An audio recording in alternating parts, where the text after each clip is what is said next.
Welcome to the channel Stories of Slavery. I'm sure that today's story, Lydia Moore's story from Georgia in 1862, will touch your heart deeply. So relax, stay quiet for a moment, and listen carefully.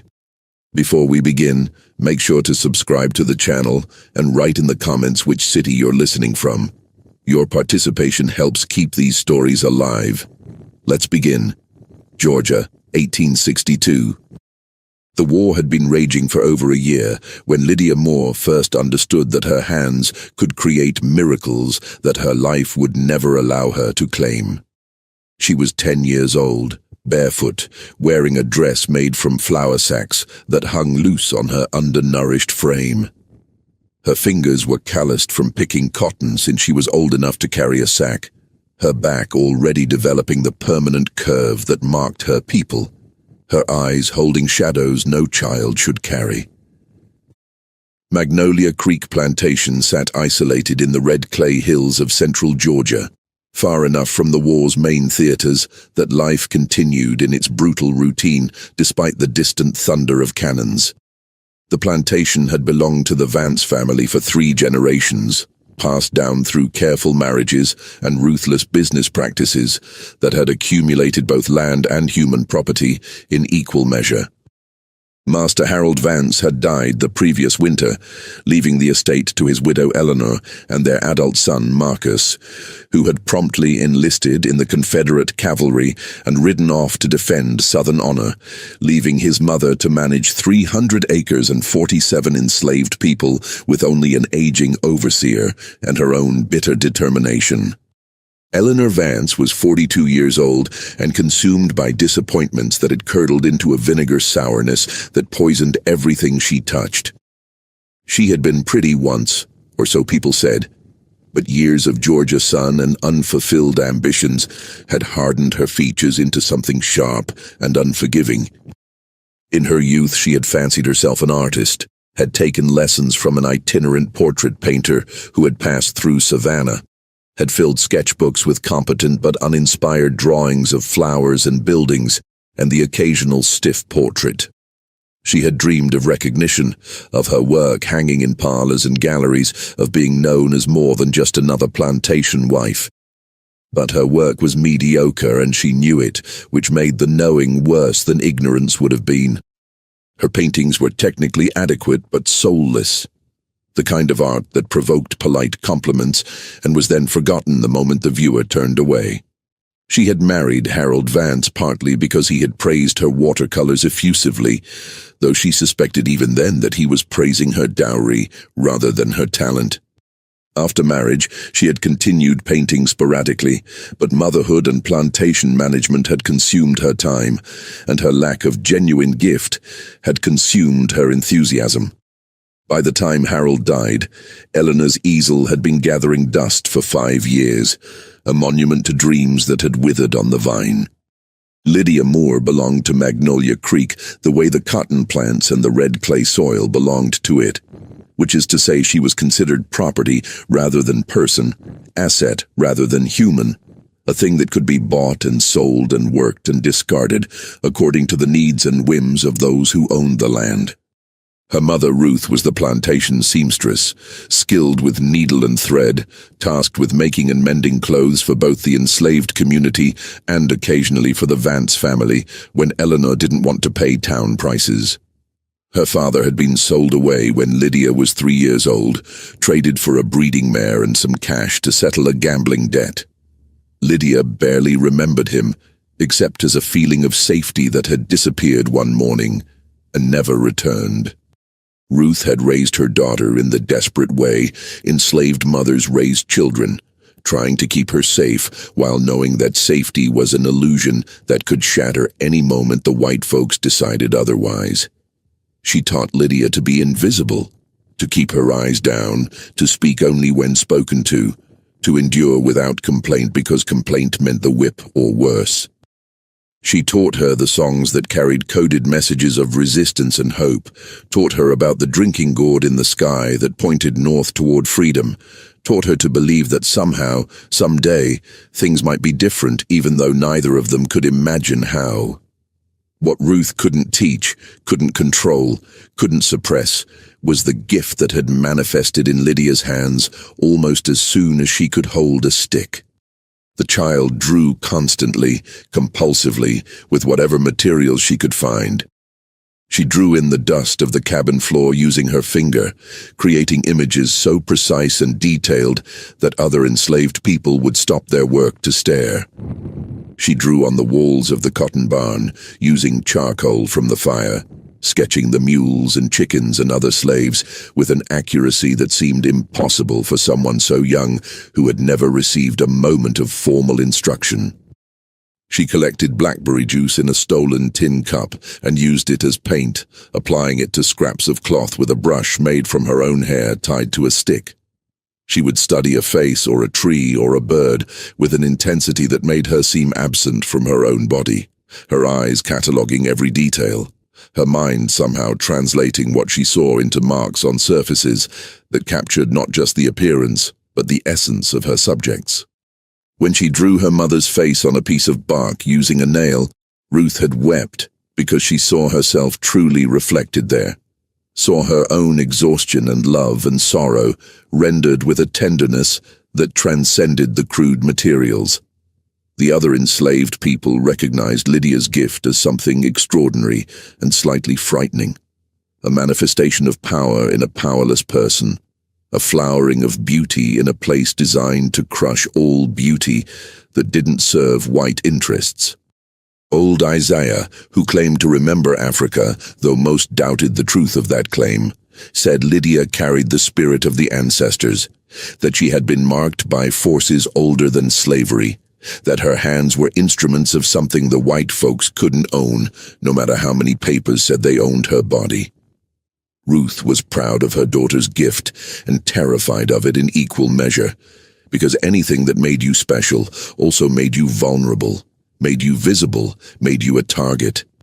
Lydia drew because she couldn't not draw, because something inside her demanded expression regardless of circumstances, because art was the only language she had for feelings too large and complex for a 10-year-old to articulate otherwise. She drew the cotton fields, but gave the plants faces that screamed silently. She drew the plantation house as a beautiful monster, all graceful columns and predatory angles. She drew her own hands covered in invisible chains. She drew freedom as a bird flying toward a sun she'd never seen except in dreams. For months, Lydia's art remained contained within the enslaved quarters, hidden from white eyes, a secret kept by people who understood that anything precious must be protected from those who would steal or destroy it. But secrets on plantations were fragile things, sustained by collective will, but vulnerable to accident and circumstance. The accident came in late summer when Lydia was sent to the main house to help her mother with mending work, carrying a basket of torn linens that needed repair. While her mother worked in the sewing room, Lydia waited in the hallway, bored and restless. She found a piece of charcoal that had fallen from a scuttle near a fireplace, found a relatively clean section of wall hidden behind a tall cabinet, and in the 15 minutes she was left alone, she drew. She drew without thinking, her hands moving automatically, creating the image of a dead bird she had seen that morning lying beneath the magnolia tree. A small brown sparrow with its wings spread and its eyes empty, beautiful and terrible in its absolute stillness. Eleanor Vance discovered the drawing when she moved the cabinet later that afternoon, looking for a dropped earring. She stood frozen, staring at the charcoal sketch on her wall, her mind struggling to process what she was seeing. The drawing was magnificent. Not good or promising or interesting, magnificent.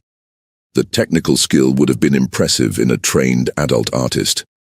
The emotional resonance, the way the dead bird seemed to embody mortality itself, was the work of someone with profound and mature understanding of beauty and loss. Eleanor's first thought was that someone had snuck into her house and created this drawing as some kind of prank or message. Her second thought, when she noticed charcoal smudges on the floor leading back toward the sewing room, was that perhaps her seamstress Ruth had hidden artistic talent. Her third thought When she stormed into the sewing room and saw 10-year-old Lydia with charcoal dust still on her small fingers, was the thought that would seal the child's fate. This slave girl could paint, and Eleanor Vance could claim those paintings as her own. The realization hit Eleanor with the force of revelation. Here was the answer to all her disappointments, the solution to all her failed ambitions. She didn't need to develop talent she didn't possess. She just needed to control access to talent that already existed. Who would question her? Who would believe that a slave child, an illiterate piece of property, could create art that rivaled the master's? The very absurdity of the truth would make the lie unassailable. Eleanor sent Ruth away on an errand and closed the sewing room door. She sat down across from Lydia, studying the child with new eyes, seeing not a human being but a resource to be exploited, a tool to be used, a secret to be kept. She asked Lydia in a deceptively gentle voice if the child had made the drawing on the wall. Lydia, terrified of punishment, tried to deny it. But Eleanor had seen the charcoal on her fingers, had seen the way the child's eyes had flickered with recognition when confronted with the image. Eleanor didn't punish Lydia for drawing on the wall. Instead, she did something far more cruel. She smiled, a cold stretching of lips that never reached her eyes, and told Lydia that she had a special gift, that she was going to have a special job now, that she was very lucky because not every slave got to work in the big house. She told Lydia she would be moving into the basement of the main house, into a room that would be set up just for her, where she would make beautiful pictures that would help the plantation and help her people. Lydia didn't understand at first, didn't grasp the true nature of what was being proposed. She just knew that something bad was happening, something that made her stomach hurt and her skin feel cold. She asked if her mama could come too, and Eleanor's smile grew sharper as she explained that no, Ruth would stay in the quarters where she belonged. But Lydia would be able to see her mother sometimes if she was good and did what she was told. Then Eleanor explained the rules, and Lydia began to understand the trap that had closed around her. Lydia would paint pictures. Eleanor would sign them and show them and sell them. Nobody would ever know that Lydia had painted them. If Lydia told anyone, if she refused to paint, if she tried to run away or hurt herself or otherwise failed in her duties, then Ruth would be sold to the sugar plantations in Louisiana. Eleanor described those plantations in detail, her voice pleasant and factual, as she explained how slaves there died within 5 years from the brutal work and disease and heat, how Ruth would spend her last days cutting cane in swamps full of snakes and mosquitoes, how she would die far from anyone who loved her and be buried in an unmarked grave. Lydia was 10 years old. She understood enough to know she had no choice. She could paint, or her mother would die. That was the bargain, simple and terrible and absolute. That night, Lydia was moved from the cabin she shared with her mother to the basement of the main house. The basement had been used for storage, a damp stone room with a small window near the ceiling that let in a square of light during the day and nothing at night.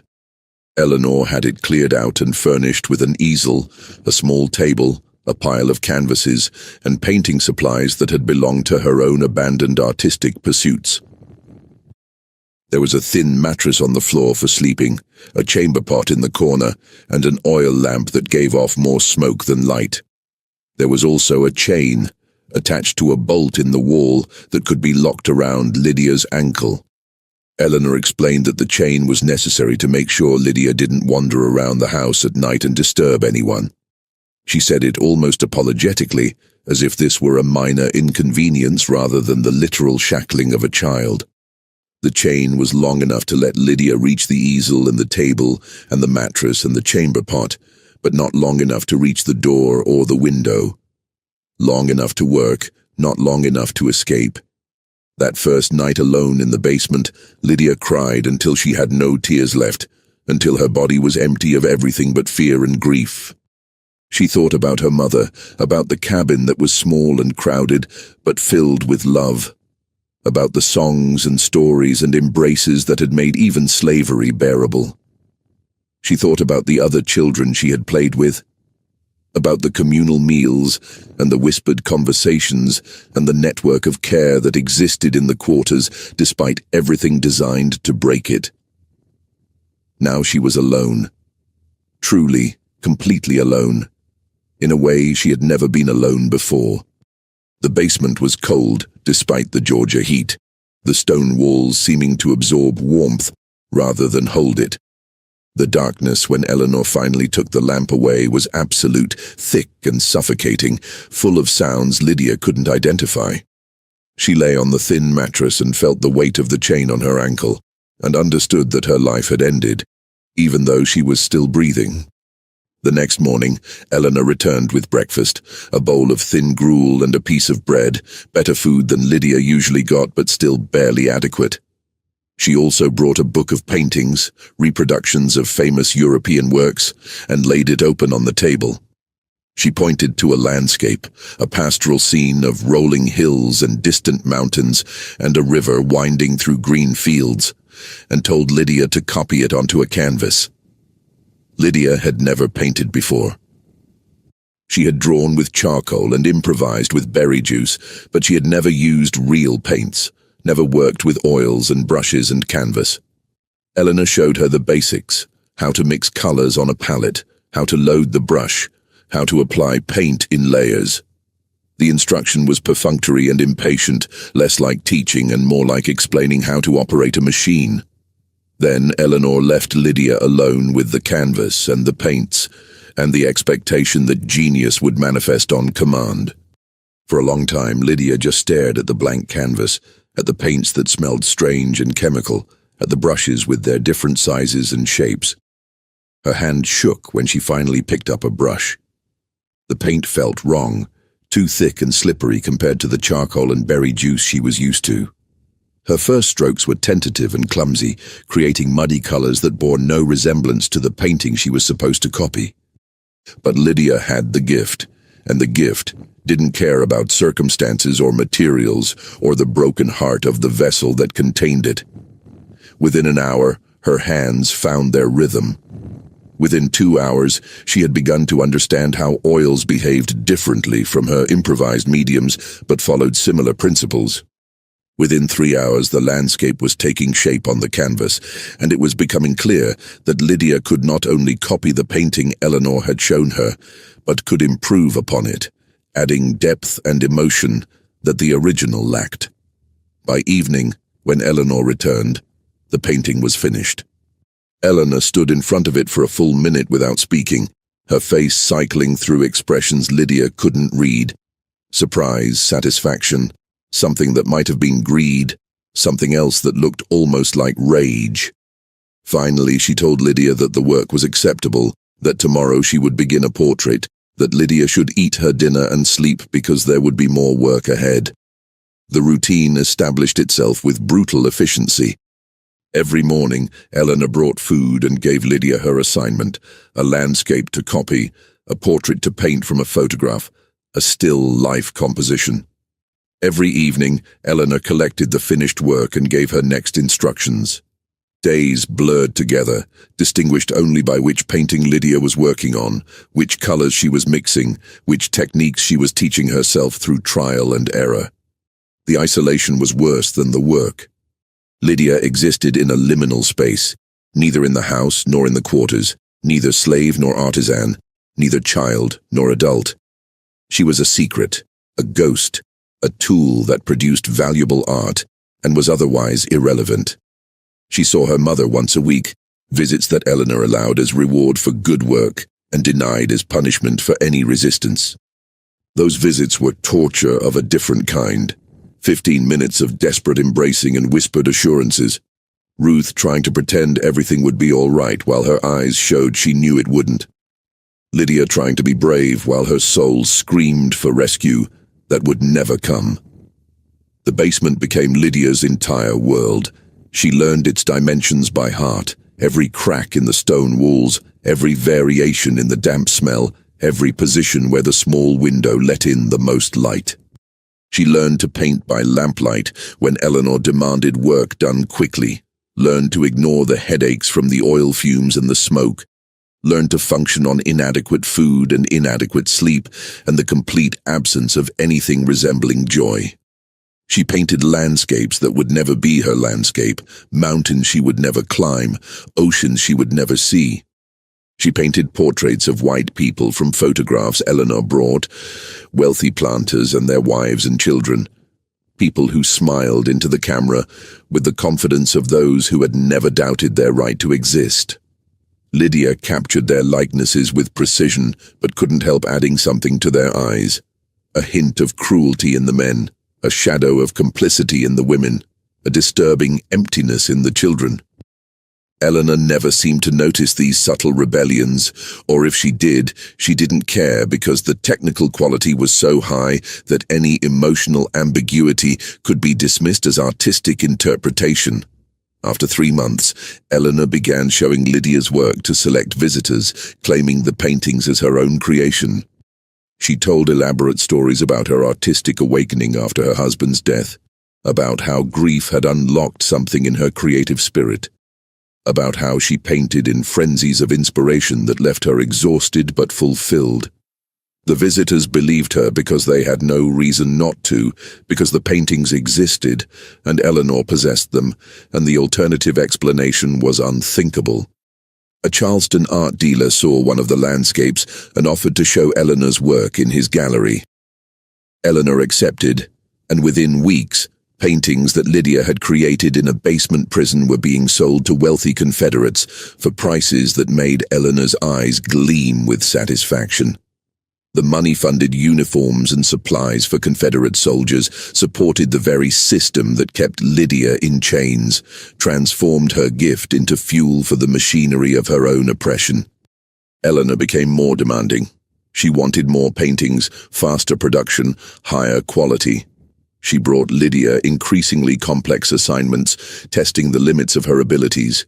She also became paranoid about the secret being discovered, about Lydia somehow communicating the truth to someone who might believe it. The visits with Ruth became less frequent, then stopped altogether. Eleanor said Ruth had been reassigned to field work, that she was too busy to visit, but Lydia suspected Eleanor was simply cutting off her last remaining connection to humanity. The isolation deepened into something beyond loneliness.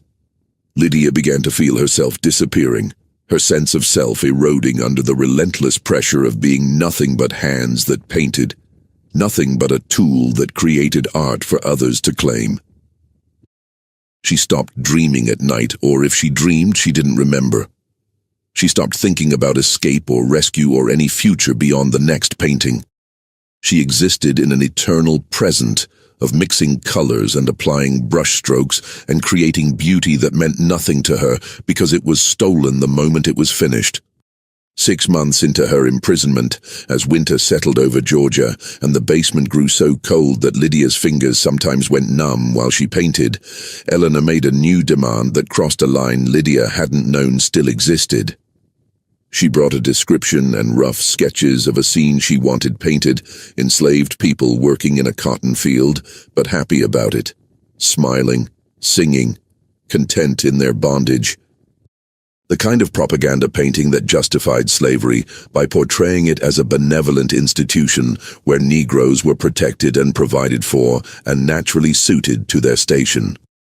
Eleanor explained that a prominent Confederate official was commissioning the painting, that it would hang in a government building in Richmond, that it would help the Southern cause by showing the world the truth about the peculiar institution. She said the word truth without irony, without any acknowledgement that she was demanding Lydia use her gift to create a lie, to betray her people, to paint chains as if they were flower garlands. Lydia refused. It was the first time she had refused anything since her imprisonment began. She said she wouldn't paint it, couldn't paint it, that Eleanor could beat her or starve her or sell her mother, but she would not use her hands to create that particular obscenity. The words came out stronger than she felt, fueled by rage that had been building for months, rage at Eleanor and the world and God and herself for being powerless. Eleanor's response was measured and terrible. She didn't shout or hit Lydia. She simply left the basement, locked the door, and didn't return for 3 days. No food, no water, no light except the small window that showed day turning to night, turning to day. Lydia survived by licking condensation from the stone walls and trying to ignore the hunger that consumed her from the inside. She survived, but barely, and when Eleanor finally returned with food and water and that cold smile, Lydia understood that she would paint the propaganda piece because the alternative was death. She painted enslaved people picking cotton with smiles on their faces. She painted a sun that looked warm and gentle instead of brutal and punishing. She painted an overseer who looked paternal rather than threatening. She painted a lie so convincing that people who saw it would nod and feel comfortable in their prejudices, would point to the painting as proof that slavery was natural and right, and even kind. While she painted, Lydia cried. The tears fell onto her palette and mixed with the colors, diluting them, and she had to keep adding more paint to compensate. She cried and painted, creating a masterpiece of propaganda that would outlive her and carry its poison into the future. When it was finished, Eleanor praised the work effusively, called it Lydia's best painting yet, seemed genuinely pleased with both the technical quality and the subject matter. Lydia felt something break inside her that night. Not her will to survive, because that was too deep and animal to break. Something else. Something harder to name. Her sense that she was still human, maybe, still someone rather than something. She lay on her thin mattress and stared at the darkness and felt herself becoming hollow, felt her spirit being excavated by forces she couldn't fight, felt the gift that had once been joy becoming an instrument of torture. The winter deepened and Lydia's health declined. The damp cold of the basement, the inadequate food, the toxic fumes from the oil paints, the absolute lack of sunlight and fresh air.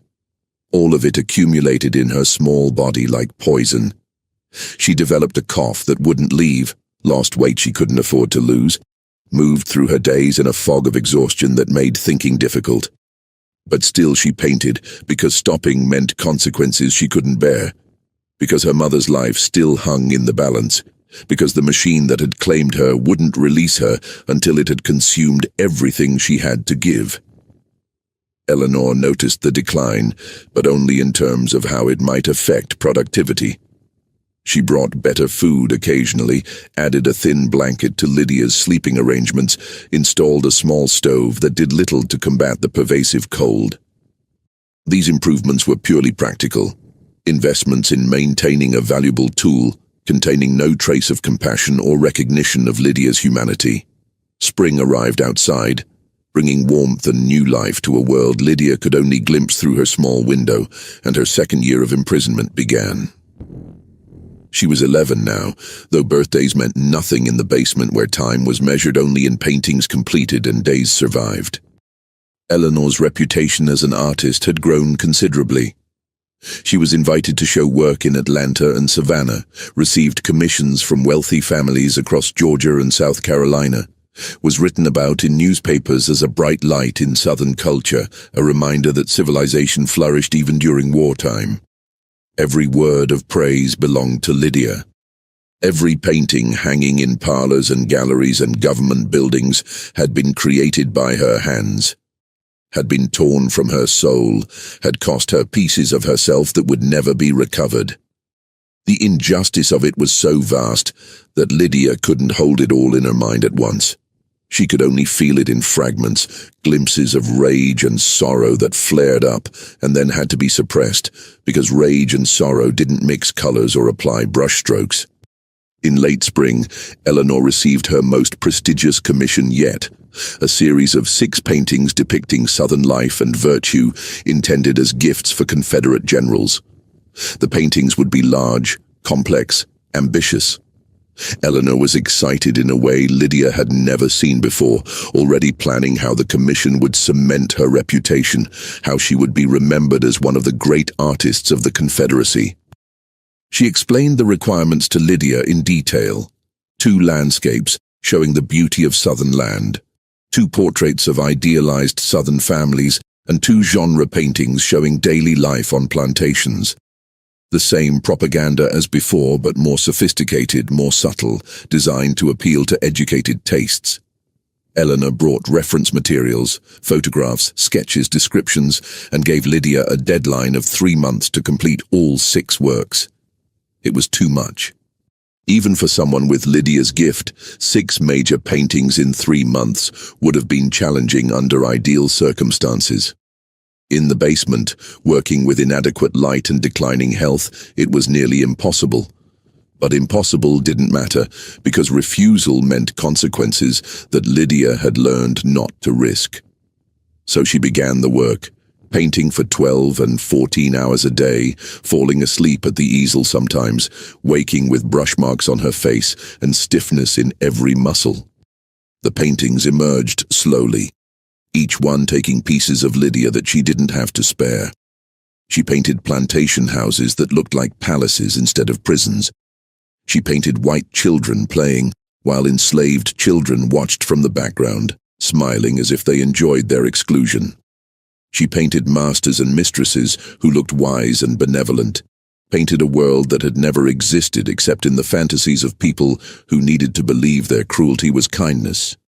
And with each painting, Lydia disappeared a little more. The cough that had troubled her through winter became constant, racking her small frame, sometimes bringing up blood. Her hands developed tremors that made fine detail work difficult. Her eyes, strained from years of close work in poor light, began to blur and ache.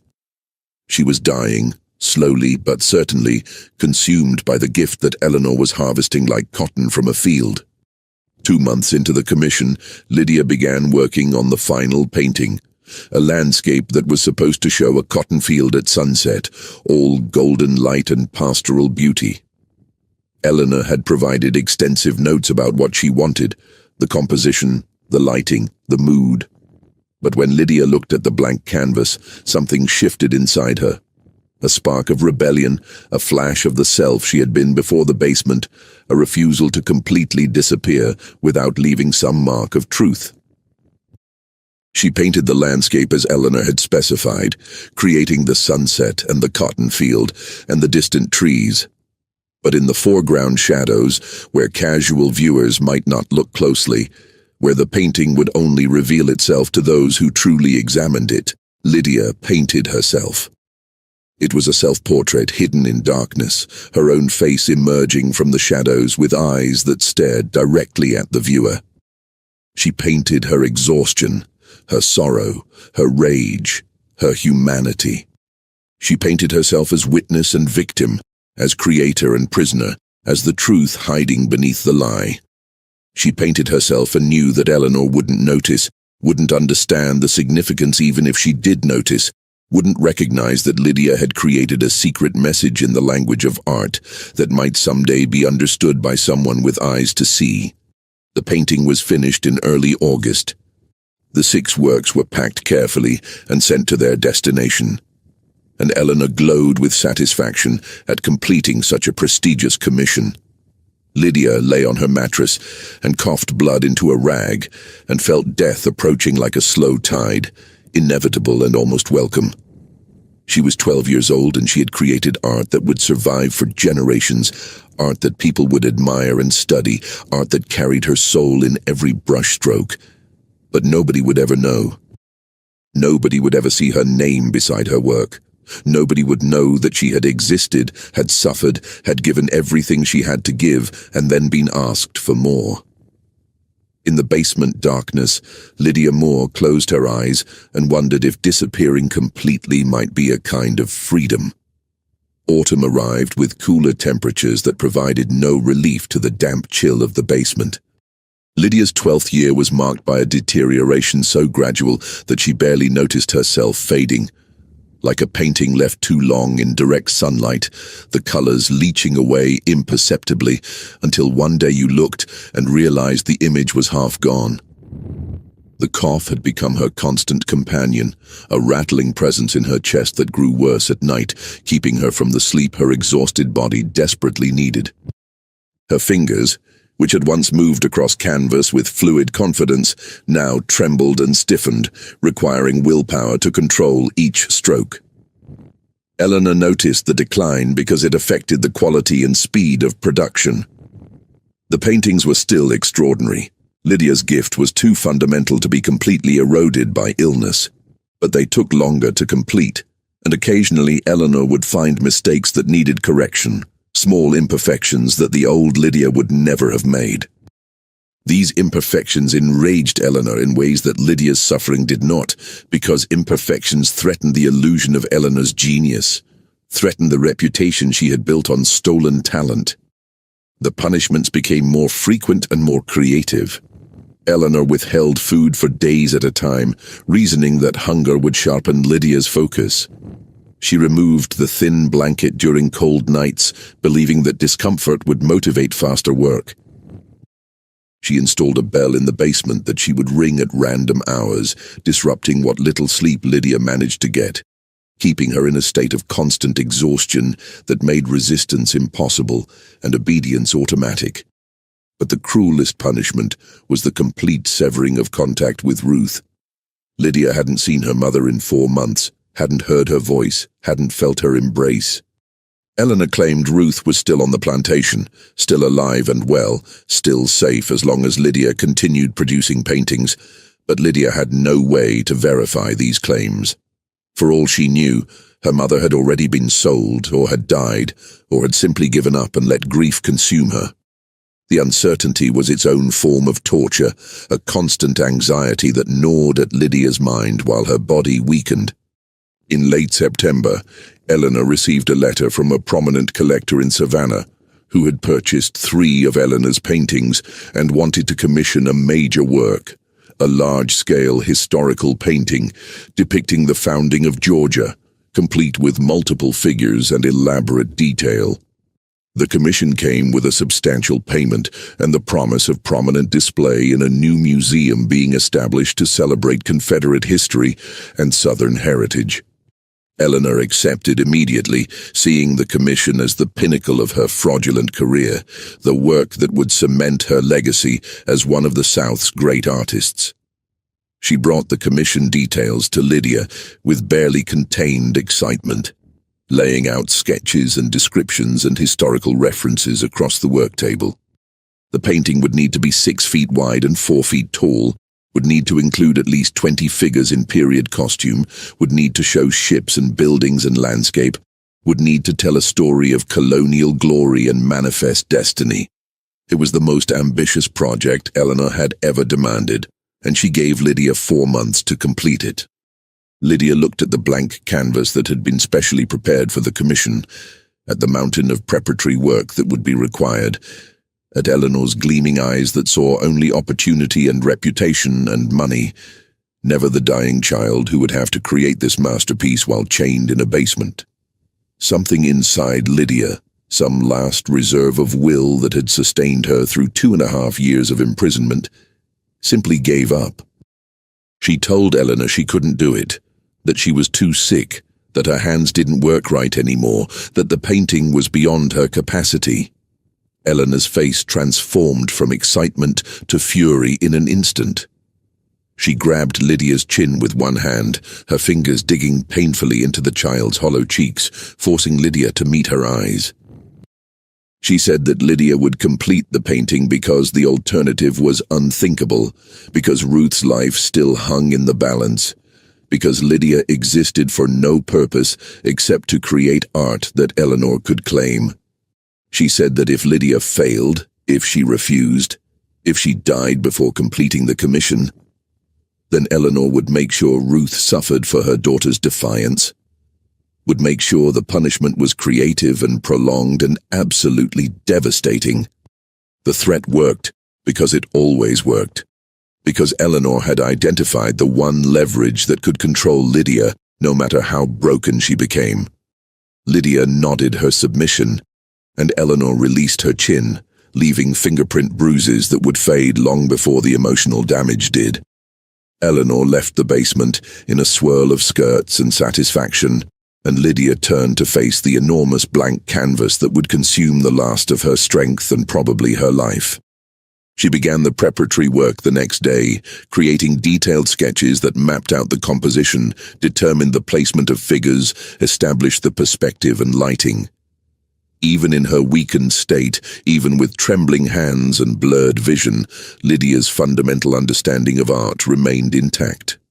She knew instinctively how to balance the composition, how to guide the viewer's eye, how to create depth and movement and narrative within a static image.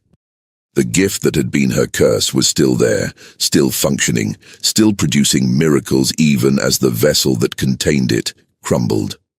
The actual painting began in early October and quickly became a form of prolonged dying.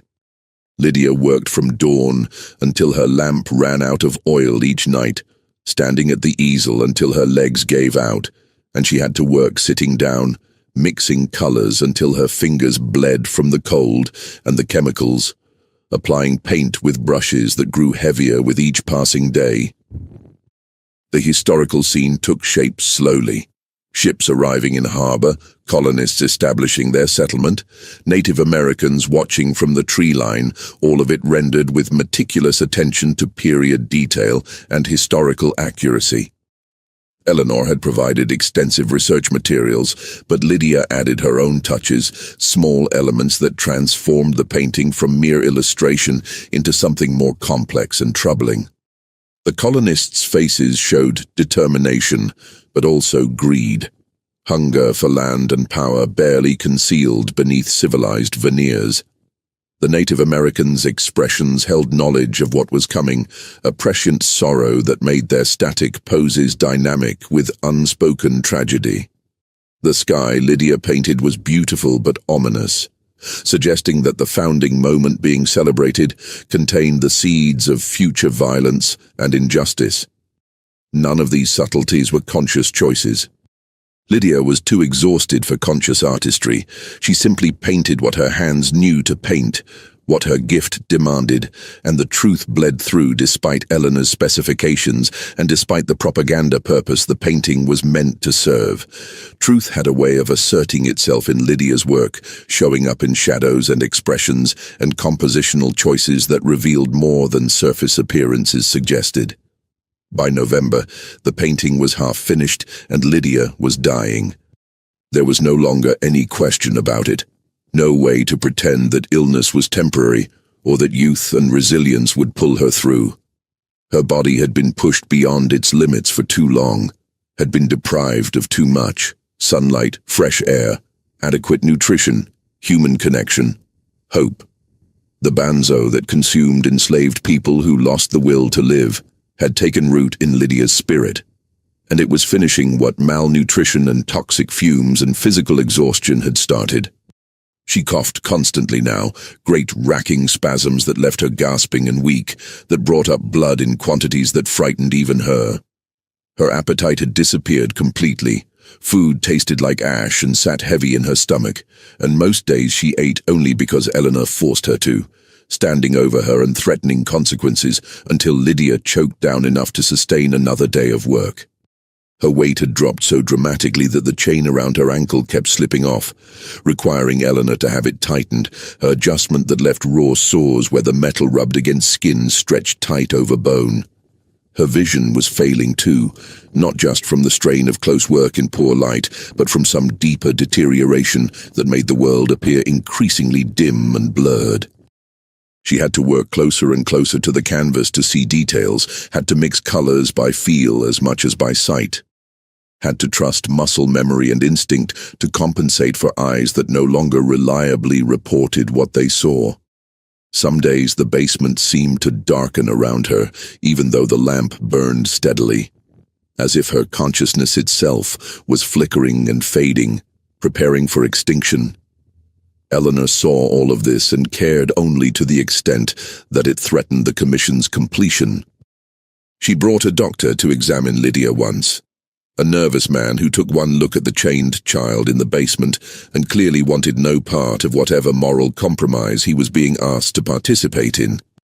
He listened to Lydia's chest, looked at her eyes, checked her pulse, and told Eleanor with obvious discomfort that the girl was severely ill, that she needed rest and proper food and fresh air and sunlight, that without significant changes to her circumstances, she would likely die within months. Eleanor dismissed the doctor's concerns with practiced ease. She said the girl was prone to exaggeration, that she was being well cared for, that surely there was medicine that could address the immediate symptoms without requiring dramatic lifestyle changes. The doctor prescribed tonics and cough suppressants, accepted his payment, and left with visible relief, choosing to believe Eleanor's reassurances rather than confront the obvious truth of what was happening in that basement. It was easier that way. It always was. The tonics did nothing. Lydia continued to deteriorate, and the painting continued to grow, the two processes inversely related. As the canvas filled with life and color and historical pageantry, the artist creating it emptied out, becoming a shell, a ghost, a fading presence barely tethered to existence. By early December, Lydia was working in a haze of fever and delirium, no longer entirely certain what was real and what was hallucination. Sometimes she saw her mother standing in the corner of the basement, smiling and singing the old songs. Sometimes she saw Shadow, the wolf from William Robinson's story that she had heard whispered in the quarters years ago. A ghost animal keeping vigil over another dying child. Sometimes she saw angels or demons or nothing at all. Just darkness pressing in from all sides, but her hands kept working. Even when her mind wandered, even when she couldn't remember where she was or why she was painting, her hands remembered. They mixed colors and loaded brushes and applied paint with the accumulated skill of years of forced practice. The gift that had been her curse remained faithful to the end, continuing to produce beauty even as the vessel containing it approached total failure. Eleanor grew increasingly anxious as Lydia's condition worsened and the deadline approached. She had promised the painting by Christmas, had already spent part of the commission payment, had told the collector that the work was proceeding magnificently. She couldn't afford for Lydia to die before completing it. Couldn't afford the embarrassment and financial loss, couldn't afford to have her fraud exposed through the simple mechanism of the tool breaking before the job was done. She tried various strategies to keep Lydia alive and working. She brought better food that Lydia couldn't eat. She adjusted the work schedule to allow more rest that Lydia couldn't take because nightmares and pain made sleep impossible. She brought a small heater that did nothing to combat the damp cold that had seeped into Lydia's bones.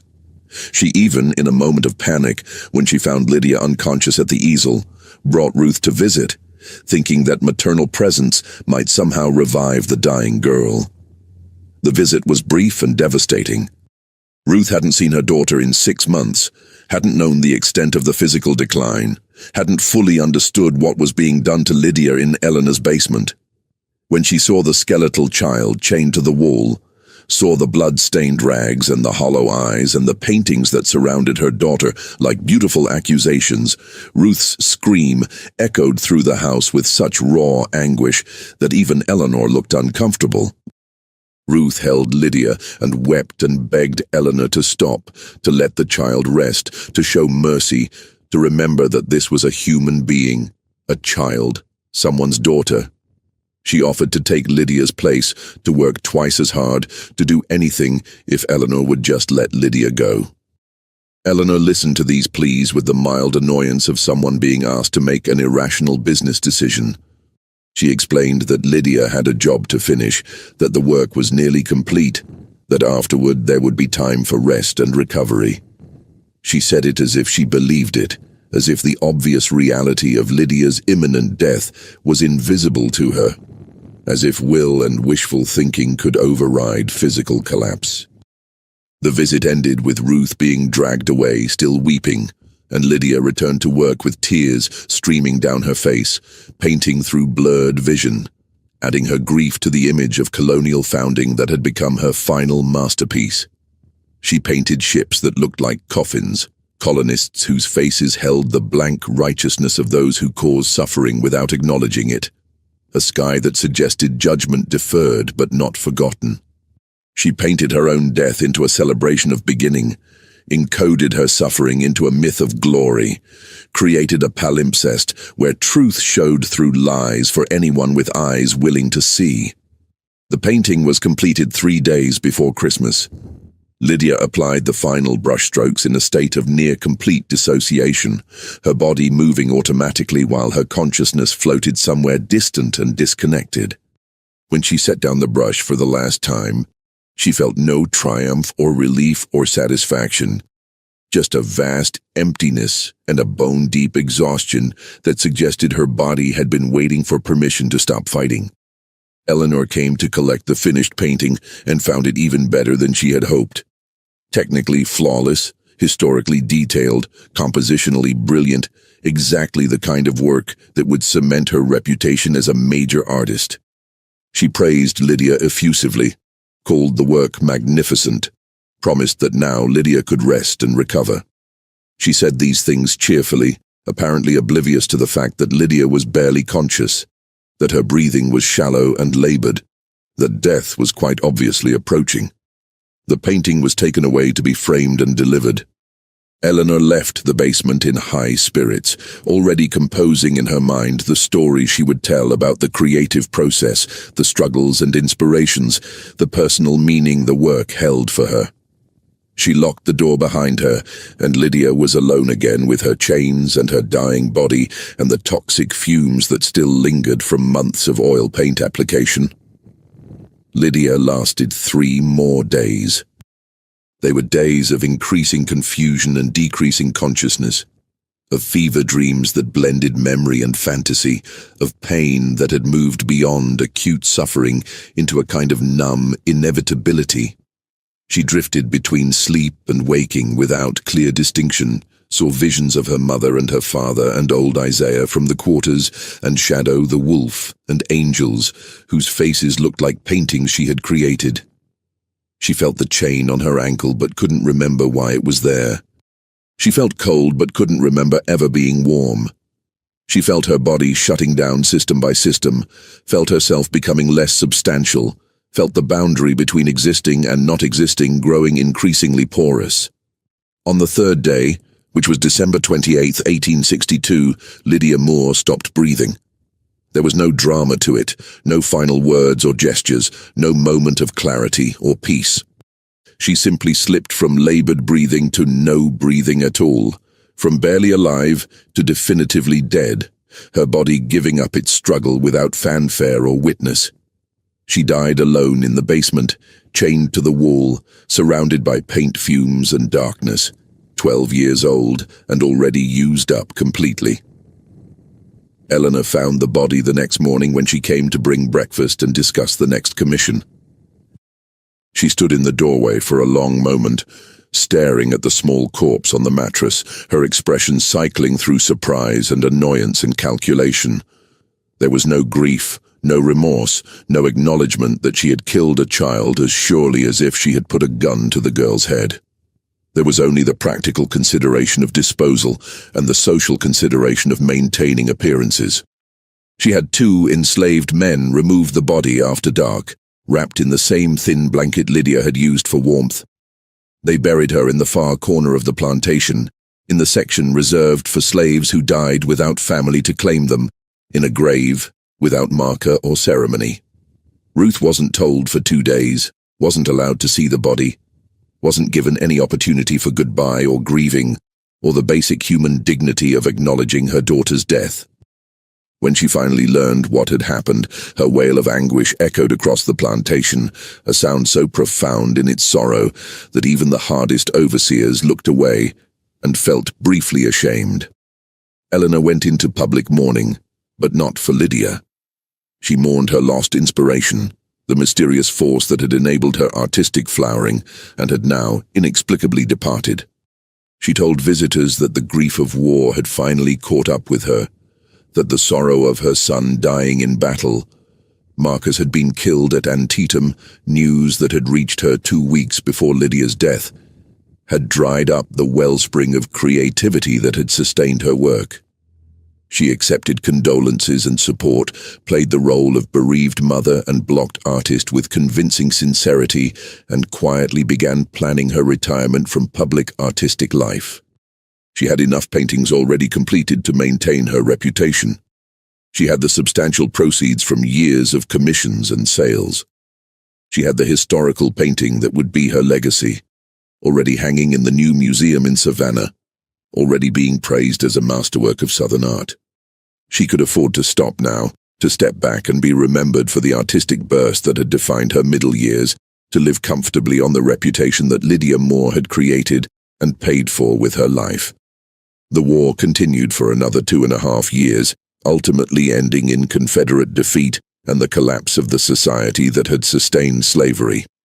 Magnolia Creek Plantation was burned during Sherman's march to the sea, the main house reduced to blackened timbers and rubble, the fields left fallow and reverting to wilderness. The enslaved people scattered, seeking family members who had been sold away, heading north toward promised freedom, trying to build lives from the ashes of bondage.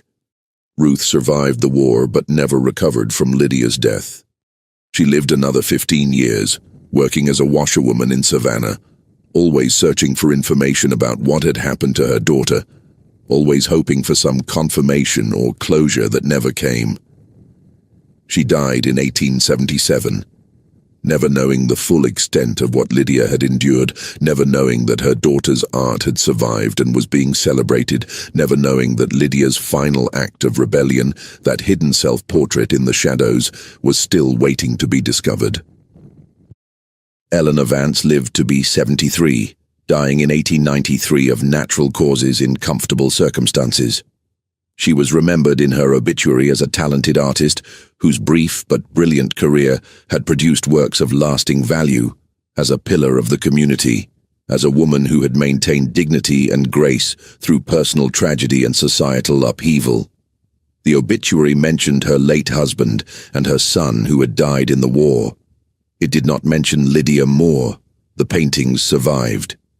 That was art's terrible power and its terrible irony. It outlasted the people who created it, outlasted the circumstances of its creation, outlasted memory and truth and justice. Lydia's work, signed with Eleanor's name, passed through generations of owners, moved from private collections to museums, was studied and analyzed and praised by critics who marveled at the technical skill and emotional depth, who wondered at the mysterious period of intense productivity followed by artistic silence. The 6 major commission paintings ended up scattered across different institutions. The historical painting of Georgia's founding became a centerpiece of the Savannah Museum's permanent collection, displayed prominently, used in educational materials, reproduced in textbooks. The propaganda painting of happy enslaved people working in cotton fields was purchased by a private collector and eventually donated to a Southern Heritage Society, where it was used for decades to support the mythology of benevolent slavery. The landscape with Lydia's hidden self-portrait went to a museum in Charleston, where it hung for over a century before anyone looked closely enough to see what was hiding in the shadows. That discovery came in 1968, when a graduate student researching Southern art was examining paintings attributed to Eleanor Vance and noticed something strange in the shadows of the cotton field landscape. Using magnification and careful observation, she identified what appeared to be a face emerging from the darkness in the foreground.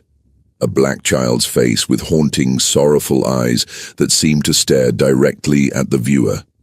The discovery was puzzling because Eleanor Vance had never included such elements in her other work, because the face seemed stylistically different from the rest of the painting, because its emotional content contradicted the pastoral beauty of the landscape.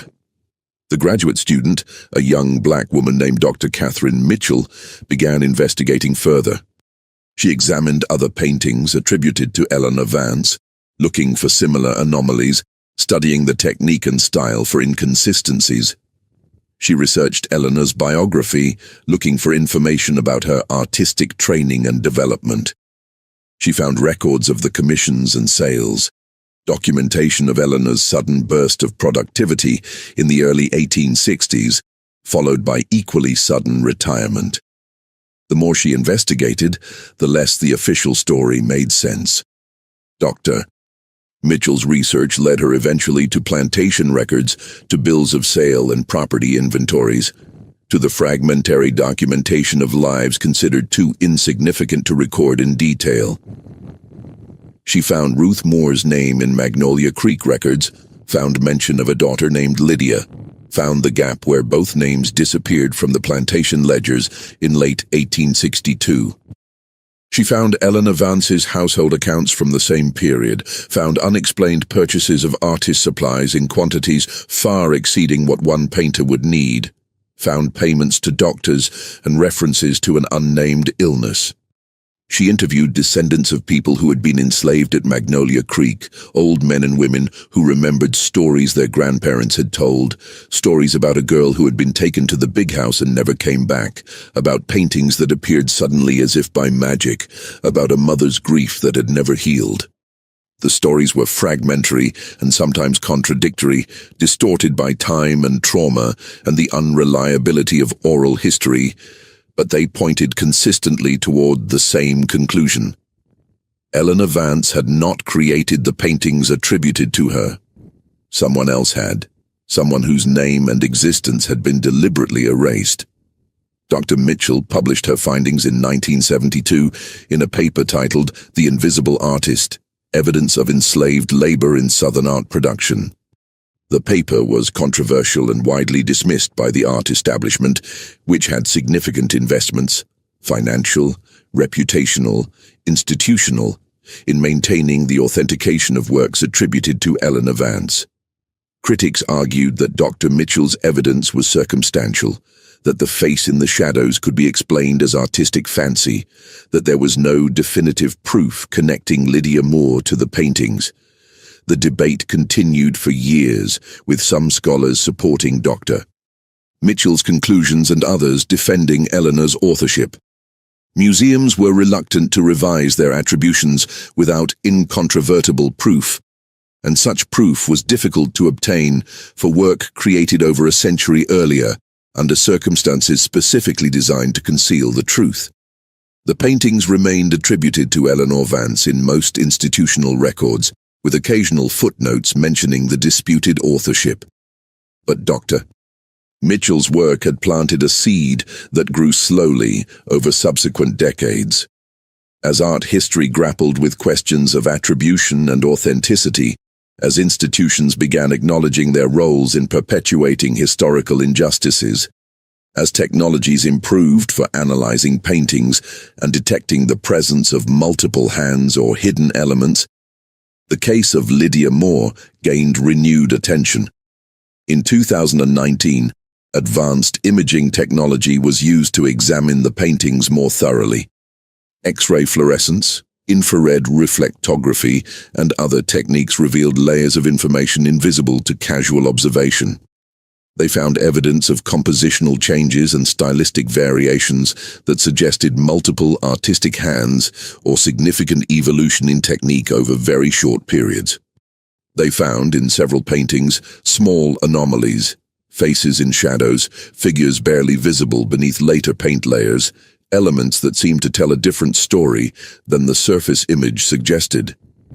Most significantly, they found in 5 different paintings small, carefully hidden marks that appeared to be the initials LM worked into shadows or background details in ways that would be invisible unless you knew to look for them. 5 paintings, 5 signatures, 5 quiet rebellions against erasure, 5 attempts by a dying child to leave evidence that she had existed, had created, had mattered. The art world responded slowly and reluctantly, as institutions always do when asked to confront uncomfortable truths about their collections. Some museums revised their attributions to read, attributed to Eleanor Vance, disputed, or Eleanor Vance, possibly with studio assistance. A few, particularly those with specific commitments to acknowledging historical injustices, went further and reattributed the works to unknown enslaved artist, possibly Lydia Moore, or Lydia Moore, attributed to Eleanor Vance. But most institutions, even those acknowledging the possibility or probability of Lydia's authorship, maintained Eleanor's name as primary attribution. They cited uncertainty about the extent of Lydia's contribution, the impossibility of definitively proving authorship after so much time.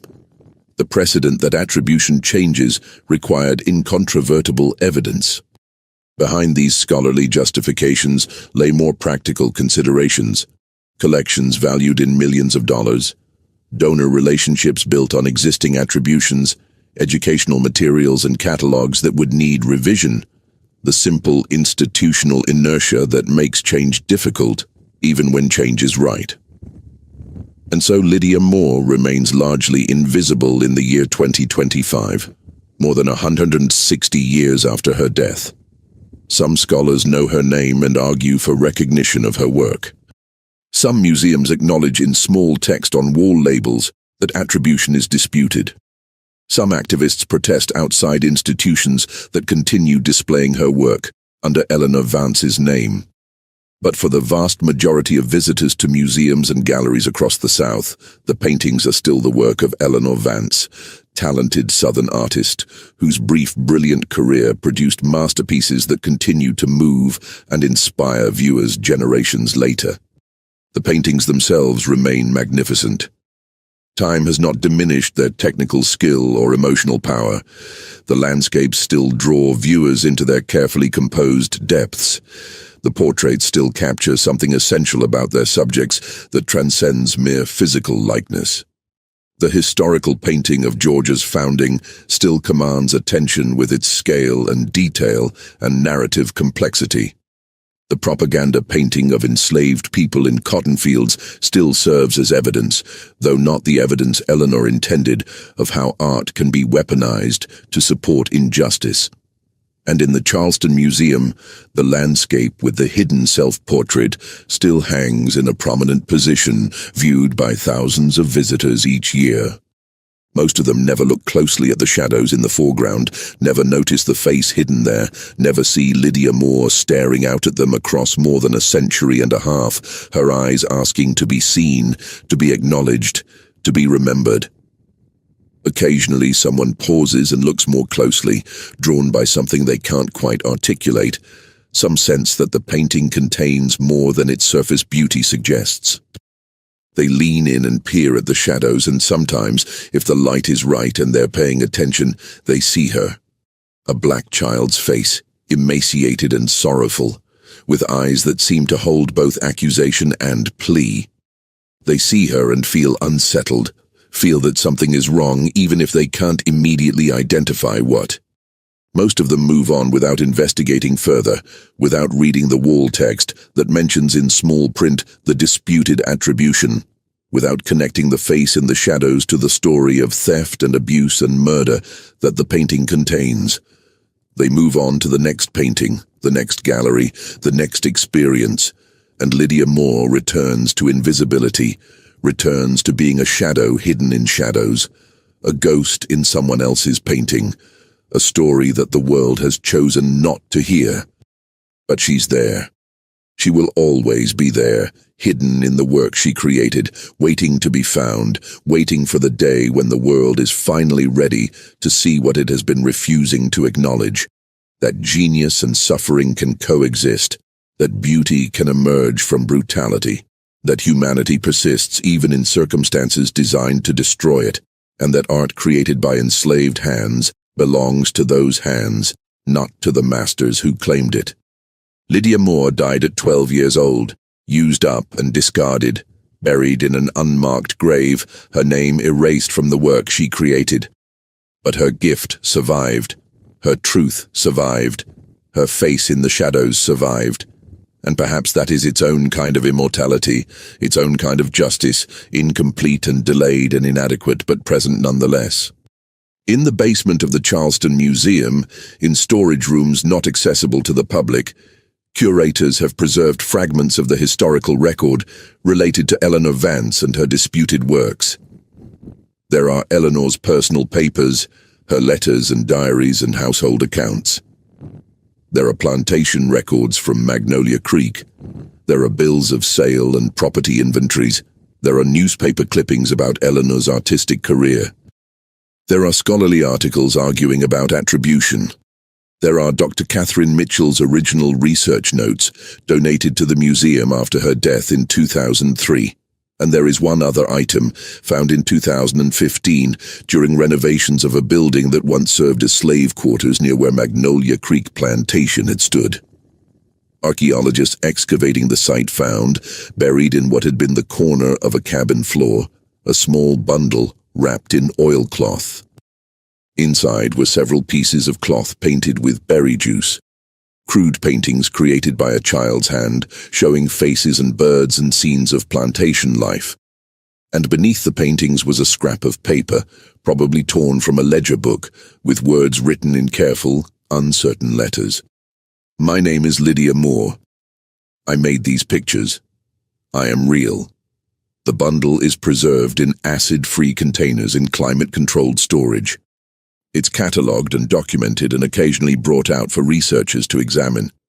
But it's not on display, not part of any exhibition, not something the public knows exists. It's just another artifact in storage, another piece of evidence waiting for the day when the story it tells becomes impossible to ignore. When institutions and individuals finally decide that truth matters more than tradition, that justice delayed for 160 years is worth pursuing even now, that a 12-year-old enslaved girl who painted masterpieces in a basement prison deserves to have her name restored to the work she created with her dying hands. That day may come, or it may not. But Lydia Moore's paintings survive, and her face hidden in shadows survives, and the truth survives, waiting patiently the way truth always waits, knowing that eventually, inevitably, what has been buried will surface, what has been hidden will be revealed, and what has been stolen will be recognized for the theft it always was. Lydia Moore was real. She created beauty that outlived her by more than a century. She deserves to be remembered. She deserves to be honored. She deserves to have her name spoken when people stand before her work and feel their hearts break a little at the skill and sorrow rendered in oil and canvas. She deserves more than invisibility. She deserves more than shadows. She deserves what was stolen from her: recognition, acknowledgement, the simple human dignity of having her existence and her achievement acknowledged by the world she enriched with her suffering. Until that acknowledgement comes, she waits in the paintings, in the shadows, in the hidden signatures, in the fragmentary records, in the stories passed down through generations, in the conscience of anyone willing to see what history has tried to hide. She waits, and her eyes, painted in shadows, stare out at the world that refuses to see her, asking the question she asked in life, and asks still in death. Do you see me? Do you see me? Do you see me now? They say just forget. Move on like it's easy. But forgetting you feels like remembering someone I've never seen.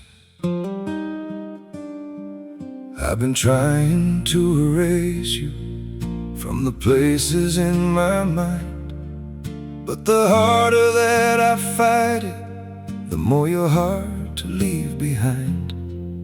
Every memory keeps slipping through the cracks I try to close, like a face I should remember, but somehow never know.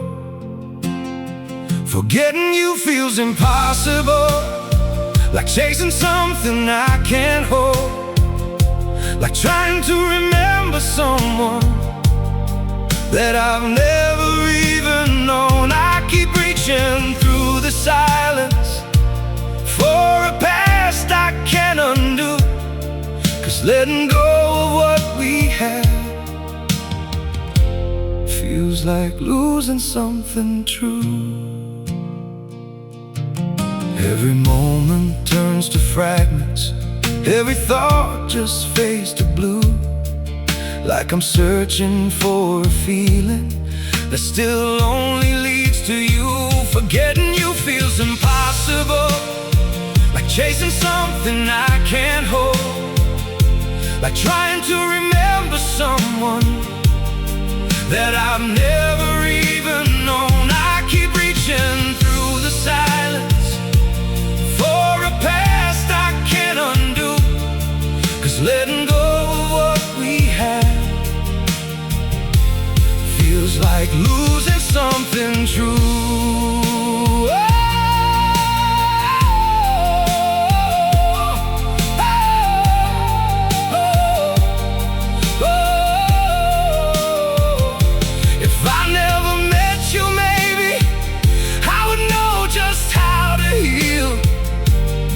But now every empty moment still reminds me what is real.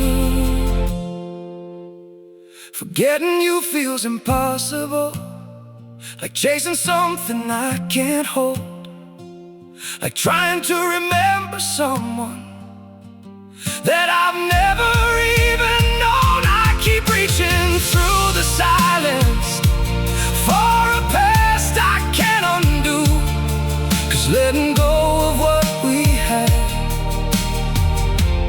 feels like losing something true.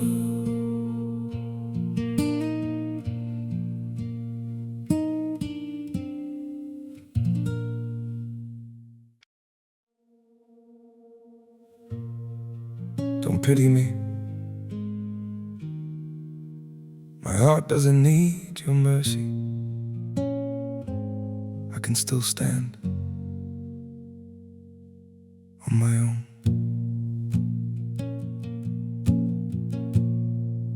I was broken by your leaving, fell deeper than I thought I would, but pain has taught me how to heal now and survive what once I couldn't. You don't have to look back sadly, don't reach out with guilty hands. What you shattered made me stronger, now I rise where I once collapsed. My heart doesn't need your pity, not another empty sign.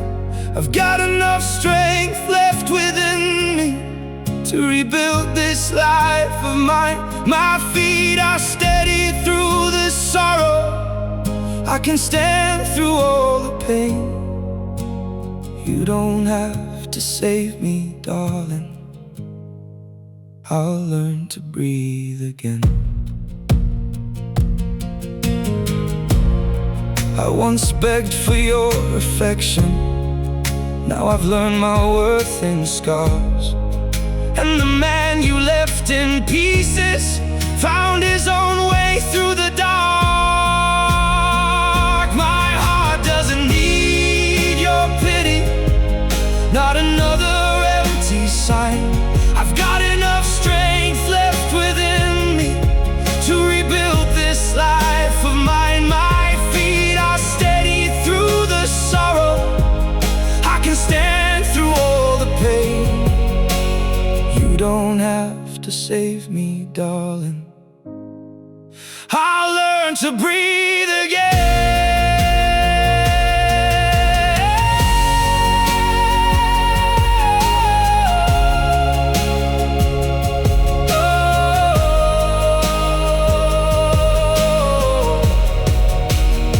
So keep your sympathy behind you, I don't need what's left undone.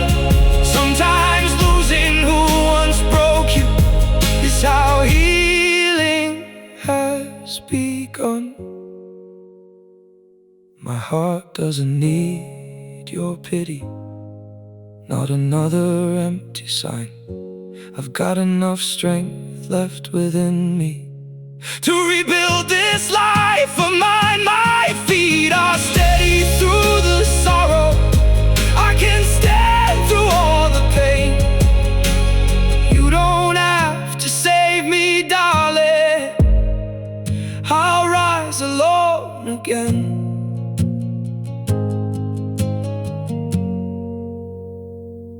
I'll rise alone